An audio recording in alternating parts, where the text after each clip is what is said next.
This is the seventh in a series of video-based lessons that will drill deeper into the inner workings of the select statement, the cornerstone of query formulation with SQL. We will go through the six-step conceptual evaluation process on the moderately complex select statement and conclude with a list of critical questions designed to help you with query formulation. This material is covered in the middle part of Chapter 4 in the textbook.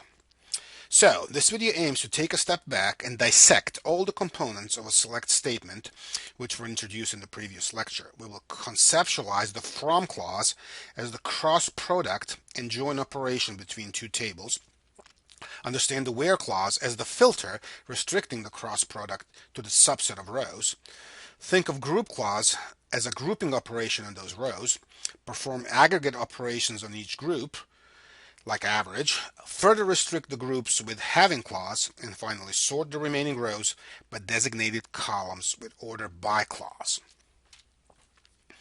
Let's take a look at a moderate to complex query on this slide. It involves two small tables, salesperson with 4 rows or 4 salespeople, and quote with 9 of those.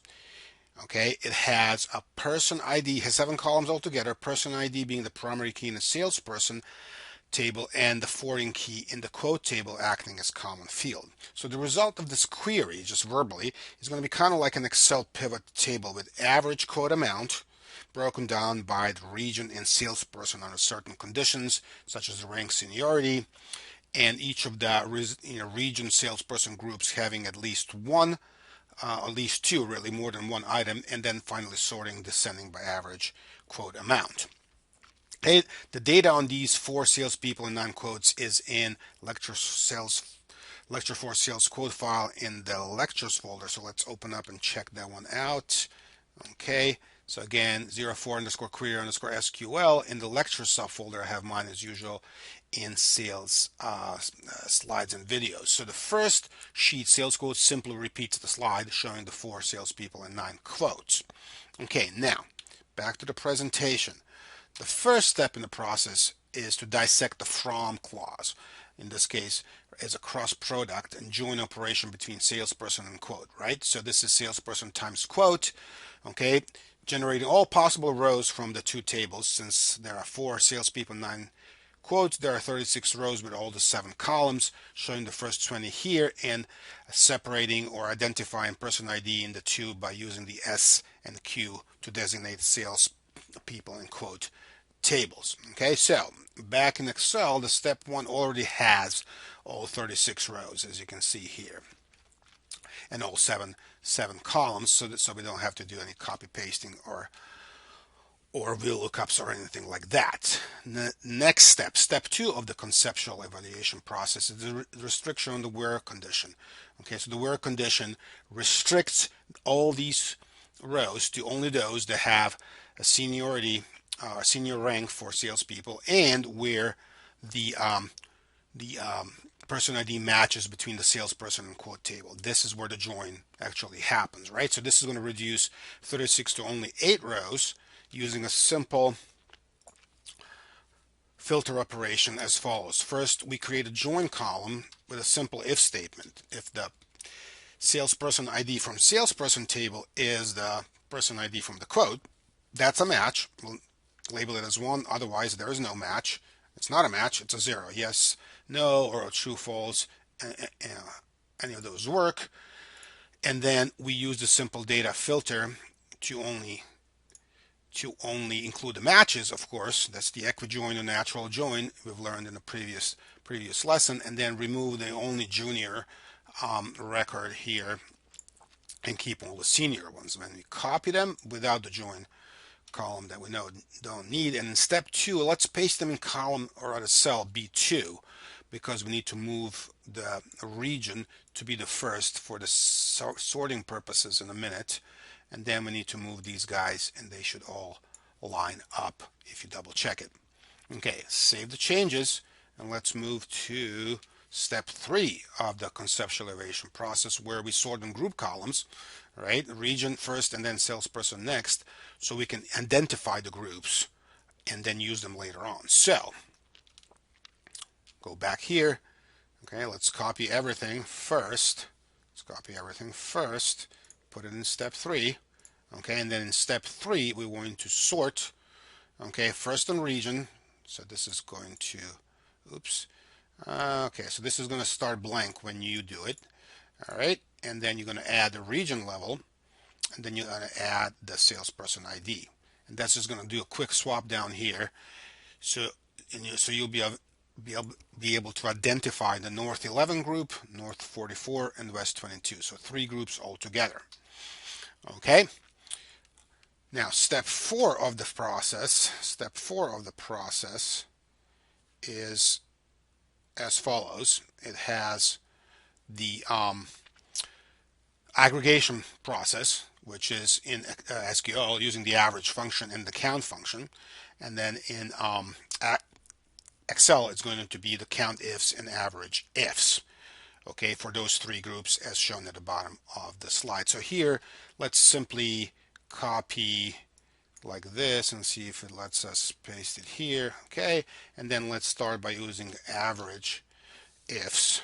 The plural means there's more than one condition, right? So we are summarizing, okay, what we are doing, we are summarizing the quote amount. So in step 3, okay, the range we want to summarize, the average range is the quote amount, comma, the first criteria range is on a region, so let's select all the regions, comma, the criteria back in step 4 is north, okay, which you can, if you delete the step 4 sheet name, it should recognize that that's the right number. Then the next criteria range is on the person ID, okay, for which we want in step 4 to be 11.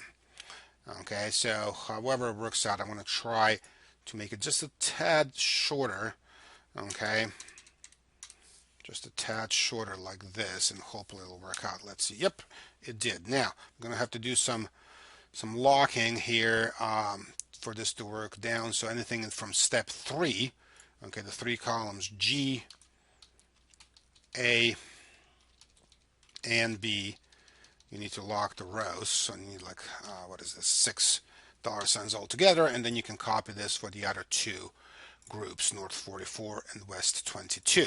For the count is very similar. It is very similar. It's count ifs. Okay. So we have the first criteria range, which is again the same as before. It's the region, comma, in step 4, north. Okay, again, I'm going to try to remove the name of the sheet, comma, back to step 3, we got the salesperson rank, comma, back to step 4, it is going to be 11 for the person ID. I'm going to try to remove that guy as well. Then going to lock in these 2 ranges, and we'll get number of rows, 5 in particular, as we know from the previous step, that are attached to that North 11 group. I believe there was only 1 for North 44, and there were 2, I think, right? There were 2 for West 22. Okay, so we'll save that, switch back to the presentation, okay, and then go to the next step, which is the restriction of having, using having conditions. So all we want to do is essentially eliminate that North 44 group that has only 1 record and keep the other 2. Okay, that's all there is to it.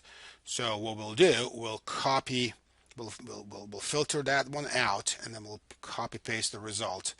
Okay, so use this filter, okay, remove that guy. All right, we can do the greater than filter, but it's the same thing. We'll copy and then paste into step 4. Just normal paste should, I believe, do. Okay, and go back here, remove the filter so you can see the original. So step 4 basically has the final result. The only other thing to do is to sort on the amount quote descending, which is essentially going to swap these 2 rows, and that's the last 6th step in the conceptual evaluation process. Okay, so the order descending by average quote amount, which is going to, as this slide shows, swap the 2. So I'm going to just copy, okay, paste, and then Z to A to do the swap. Okay, so I'm going to save all the changes, switch back to the presentation, okay, and then review the critical questions. So the critical questions you should be asking yourself when formulating moderately complex query. What are those? In our case, we needed salesperson and quote, the two tables combined on person ID matching column. Person ID is the primary key in the salesperson table, matching person ID as a foreign key in the quote table. We already had that. Also, we needed to know if the resulting table will involve individual rows or groups of rows. Look for expressions such as find the total, average values as we had, or count items. We had that one as well. Any of those are indication that you will need to group the rows and find one or more summaries for each group. Okay, the summary slide. This is a relatively short video, at least I crammed it into one, described a relatively straightforward systematic approach to query formulation problem solving. Next video or two, or several actually, recordings will give you the opportunity to refine your query formulation skills with tons more examples.